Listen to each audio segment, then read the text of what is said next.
അസ്സലാമു അലൈക്കും. എല്ലാ മാന്യ പ്രേക്ഷകർക്കും മുസ്ലിം വിശ്വാസം എന്ന ഈ ചാനലിലേക്ക് സ്വാഗതം. ഈ ചാനലിനെ കുറിച്ച് ഇതുവരെയും അറിയാത്തവർക്കായി കുറച്ച് കാര്യങ്ങൾ പറയാം.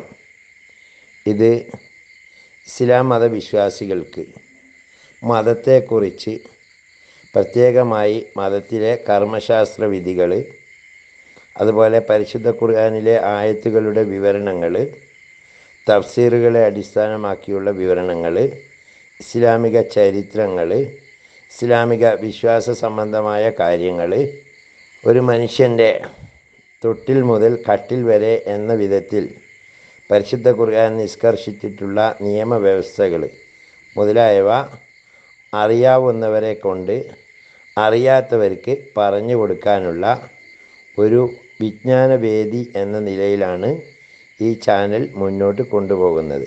നിരവധിയായ ഉസ്താദുമാർ ഇതിനു വേണ്ടി കണ്ടൻറ്റുകൾ നൽകി വരുന്നു. ആയതുകൊണ്ട് തന്നെ ഈ ചാനൽ ദീനീ പ്രബോധനം എന്ന രീതിയിൽ ആരുടെയെങ്കിലും കയ്യിലെത്തിയാൽ അത് ഒന്ന് സബ്സ്ക്രൈബ് ചെയ്യുകയാണെങ്കിൽ കൂടുതലായിട്ടുള്ള വിവരങ്ങൾ നിങ്ങൾക്ക് ലഭ്യമാക്കുന്നതിനും, അതേപോലെ അത് ഷെയർ ചെയ്യുകയോ ലൈക്ക് ചെയ്യുകയോ ചെയ്താൽ കൂടുതലായ ആളുകളിലേക്ക് എത്തിക്കുന്നതിനും ഉപകാരപ്പെടും. അള്ളാഹു തൗഫീക്ക് നൽകട്ടെ. ഇനി നമുക്ക് വീഡിയോയിലേക്ക്. നിസ്കാരത്തെ സംബന്ധിച്ച 40 ഹദീസുകളാണ് ഈ വീഡിയോയിൽ വിശദീകരിക്കുന്നത്. നബി സല്ലല്ലാഹു അലൈഹി വസല്ലം പറയുന്നു, അല്ലാഹു തആല എൻ്റെ ഉമ്മത്തികൾക്ക് ആദ്യമായി ഫർളാക്കിയത് നിസ്കാരമാണ്. ഖിയാമത്ത് നാളിൽ ആദ്യമായി ഹിസാബ് ചെയ്യുന്നതും നിസ്കാരത്തെ സംബന്ധിച്ചാണ്. രണ്ടാമത്തെ ഹദീസ് ഇങ്ങനെ: നിസ്കാരത്തെ സംബന്ധിച്ച് അള്ളാഹുവിനെ ഭയപ്പെടുവിൻ, നിസ്കാരത്തെ സംബന്ധിച്ച് അള്ളാഹുവിനെ ഭയപ്പെടുവിൻ, നിസ്കാരത്തെ സംബന്ധിച്ച് അള്ളാഹുവിനെ ഭയപ്പെടുവിൻ. 3, മനുഷ്യനും ശിർക്കിനും ഇടയിൽ മറയായിട്ടുള്ളത് നിസ്കാരമാണ്. 4, ഇസ്ലാമിൻ്റെ അടയാളം നിസ്കാരമാണ്. ഏതൊരു മനുഷ്യൻ തൻ്റെ ഹൃദയത്തെ മറ്റു ചിന്തകളിൽ നിന്ന് ഒഴിവാക്കി സമയത്തെ ഗൗനിച്ച് സുന്നത്തുകളെയും സൂക്ഷിച്ച് നിസ്കരിക്കുന്നുവോ അവൻ യഥാർത്ഥ മുഅ്മിനാണ്. 5, അല്ലാഹു സുബ്ഹാനഹു വ തആല ഈമാൻ, നിസ്കാരം എന്നിവയേക്കാൾ മഹത്തായ ഒരു കാര്യത്തെയും ഫർളാക്കിയിട്ടില്ല. ഇതിനേക്കാൾ മഹത്തായ എന്തെങ്കിലും ഫർളാക്കിയിരുന്നെങ്കിൽ മലക്കുകളോട് ചെയ്യാൻ കൽപ്പിക്കുമായിരുന്നു. മലക്കുകളിൽ ചിലർ രാപ്പകലില്ലാതെ റുക്കൂ ചെയ്തുകൊണ്ടിരിക്കുകയും ചിലർ സുജൂദ് ചെയ്തുകൊണ്ടിരിക്കുകയും ചെയ്യുന്നു. 6, നിസ്കാരം ദീനിൻ്റെ തൂണാണ്. 7, നിസ്കാരം ശൈത്താൻ്റെ മുഖം കറുപ്പിക്കുന്നു. 8, നിസ്കാരം മുഅ്മിനിൻ്റെ പ്രകാശമാണ്. 9, നിസ്കാരം ശ്രേഷ്ഠമായ ജിഹാദാണ്. 10, മനുഷ്യൻ നിസ്കാരത്തിൽ പ്രവേശിക്കുമ്പോൾ അള്ളാഹു പൂർണ്ണമായി അവനിലേക്ക് ശ്രദ്ധിക്കുന്നു. അവൻ നിസ്കാരത്തിൽ നിന്ന് വിരമിക്കുമ്പോൾ അള്ളാഹു അവനിൽ നിന്നും തിരിയുന്നു. 11, ആകാശത്ത് നിന്നും വല്ല ആപത്തുകളും ഉണ്ടാവുകയാണെങ്കിൽ പള്ളികളെ ഇബാദത്ത് കൊണ്ട് അലങ്കരിച്ചു കൊണ്ടിരിക്കുന്നവരിൽ നിന്നും അത് നീങ്ങിപ്പോകുന്നു. 12, മനുഷ്യൻ ഏതെങ്കിലും കാരണവശാൽ നരകത്തിൽ പോകേണ്ടി വന്നാൽ അവൻ സുജൂദ് ചെയ്ത സ്ഥാനങ്ങളെ നരകാഗ്നി തിന്നുന്നതല്ല. 13, സുജൂദ് ചെയ്ത സ്ഥാനത്തെ നരകാഗ്നിക്ക് അള്ളാഹു ഹറാമാക്കിയിരിക്കുന്നു. 14, അമലുകളിൽ അള്ളാഹുവിന് ഏറ്റവും പ്രിയപ്പെട്ടത് കൃത്യസമയത്ത് നിർവഹിക്കപ്പെടുന്ന നിസ്കാരമാണ്. 15, മനുഷ്യൻ്റെ അവസ്ഥകളിൽ വെച്ച് അള്ളാഹുവിന് ഏറ്റവും പ്രിയപ്പെട്ടത് അവൻ്റെ സുജൂദിൽ നെറ്റിത്തട്ടെ മണ്ണിൽ വെച്ച് കൊണ്ടിരിക്കുന്നതായി കാണുന്ന അവസ്ഥയാണ്. 16, മനുഷ്യൻ്റെയും അള്ളാഹുവിൻ്റെയും ഇടയിൽ ഏറ്റവും അധികമായ സാമീപ്യം സുജൂദിൻ്റെ സമയത്തുണ്ടാകുന്നു. 17, സ്വർഗത്തിൻ്റെ താക്കോൽ നിസ്കാരമാകുന്നു.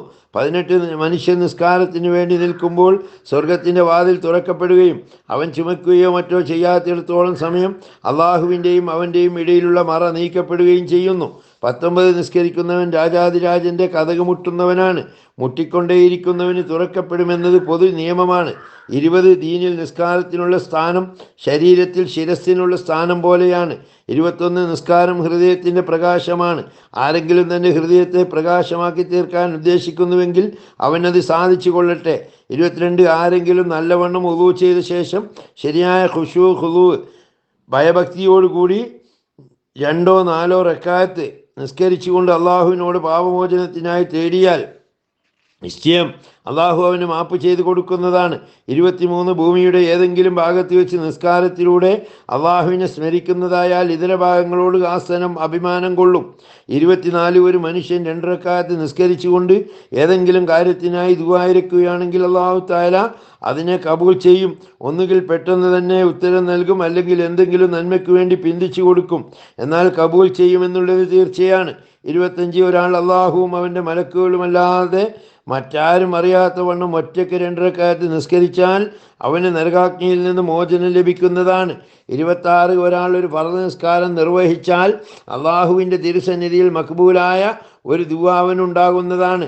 27 ആരെങ്കിലും 5 നേരത്തെ നിസ്കാരത്തിന് ശരിയായ പരിഗണന നൽകുകയും അതിൻ്റെ റുക്കൂ, സുജൂദ്, വുളൂ മുതലായവ നല്ല രീതിയിൽ പൂർത്തീകരിക്കുകയും ചെയ്താൽ സ്വർഗം അവന് വാജിബായി തീരുകയും നരകം അവന് ഹറാമായി തീരുകയും ചെയ്യുന്നതാണ്.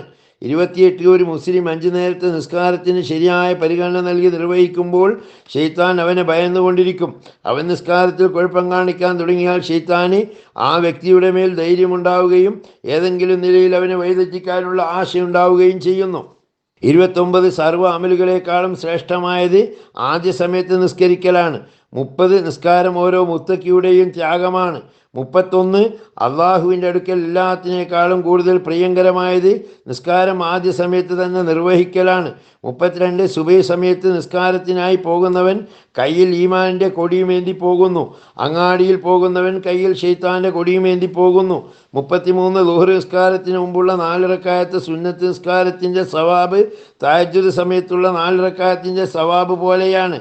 34 ളുഹറിന് മുമ്പുള്ള 4 റക്അത്തും തഹജ്ജുദിൻ്റെ 4 റക്അത്തും തുല്യമാണ്. 35 മനുഷ്യൻ നിസ്കാരത്തിന് വേണ്ടി നിൽക്കുമ്പോൾ ഇലാഹിയായ റഹ്മത്ത് അവൻ്റെ മേൽ വർഷിക്കുന്നു. 36 ഏറ്റവും മഹത്തായ നിസ്കാരം പാതിരാത്രിയിലുള്ള നിസ്കാരമാണ്. എന്നാൽ അത് നിർവഹിക്കുന്നവർ വളരെ കുറവാണ്. 37 ജിബ്രീൽ അലൈഹിസ്സലാം എൻ്റെ അടുക്കൽ വന്ന് എന്നെ നോക്കി ഇപ്രകാരം പറഞ്ഞു: ഓ മുഹമ്മദ് നബിയെ സല്ലല്ലാഹു അലൈഹി വസല്ലം, തങ്ങൾ ഇത്രകാലം ജീവിച്ചിരുന്നാലും അവസാനം ഒരു ദിവസം മരണമടയും. ആരെ സ്നേഹിച്ചാലും ശരി, അവസാനം ഒരു ദിവസം വിട്ടുപിരിയേണ്ടി വരും. ഏത് വിധത്തിലുള്ള പ്രവൃത്തികൾ ചെയ്താലും ശരി, നിശ്ചയം പ്രതിഫലം നൽകപ്പെടും. മുഅ്മിനിൻ്റെ പദവി തഹജ്ജുദ് നിസ്കാരത്തിലും മുഅ്മിനിൻ്റെ ഇസ്സത്ത് അന്യാശ്രയമില്ലാത്ത ജീവിതത്തിലുമാണ് എന്നതിൽ യാതൊരു സംശയവുമില്ല. 38 രാത്രിയുടെ അവസാനം 2 റക്അത്ത് നിസ്കരിക്കുന്നത് ഈ ലോകത്തുള്ള സർവ്വതിനേക്കാളും മഹത്വമുള്ളതാണ്. എൻ്റെ ഉമ്മത്തികൾക്ക് ബുദ്ധിമുട്ടുണ്ടാകുമെന്നുള്ള ഭയമുണ്ടായിരുന്നില്ലെങ്കിൽ തഹജ്ജുദ് നിസ്കാരം അവർക്ക് ഫർദാക്കുമായിരുന്നു. 39 തീർച്ചയായും തഹജ്ജുദ് നിസ്കരിച്ചു കൊണ്ടിരിക്കുക തഹജ്ജുദ് സാലിഹ്യങ്ങളുടെ മാർഗമാണ്. അത് അള്ളാഹുമായി അടുക്കുന്നതിന് കാരണമാണ്. തഹജ്ജുദ് പാപങ്ങളിൽ നിന്നും തടയുന്നു, തെറ്റുകൾ മാപ്പ് ചെയ്യപ്പെടുന്നതിന് കാരണമാകുന്നു, ശരീരത്തിന് ആരോഗ്യമുണ്ടാക്കുന്നു.